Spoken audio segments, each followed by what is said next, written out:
हाँ, मैं ये कहना चाहता हूँ क्योंकि मैं उनको पर्सनली जानता था। मैं क्लिफ्टन पे रहता था, 2007 की बात है, चैपल आर्किड में। तो ये हमारे बैक साइड पे रहते थे। तो उस ज़माने में मुझे कैंसर हो गया था और आखिरी स्टेज में डायग्नोज हुआ था। तो मेरी वाइफ जब उस वक्त ये MQM में थे ना, MNA थे वहाँ पे, तो बल्कि सेनेटर थे शायद। तो मेरी वाइफ गई थी उनके पास बात करने के लिए उनसे कि आप जो है कुछ करें, MQM वालों से बोलें। तो वो जानते भी नहीं थे मुझे, लेकिन उन्होंने बताया कि मैं आपके बैक साइड पे बिल्डिंग में रहती हूँ। तो उन्होंने बोला कितने पैसे आते हैं, उन्होंने बोला एक सेशन पे आप तकरीबन 1,14-15 हज़ार रुपये खर्च होते हैं। तो उन्होंने ना डॉक्यूमेंट देखे ना कुछ देखे, फट से सबसे पहले अपना चेक निकाला, कह रहे हैं एक सेशन के तो आप मुझसे लें। उन्होंने 1,14,000 का चेक काट के अपने पार्लियामेंट हाउस का, इस्लामाबाद का, वहाँ से चेक काट के दे दिया।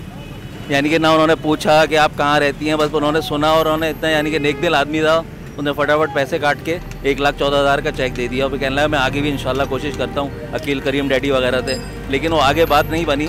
लेकिन उन्होंने पर्सनली जो करना था उन्होंने बेहतरीन फ़ौरन किया।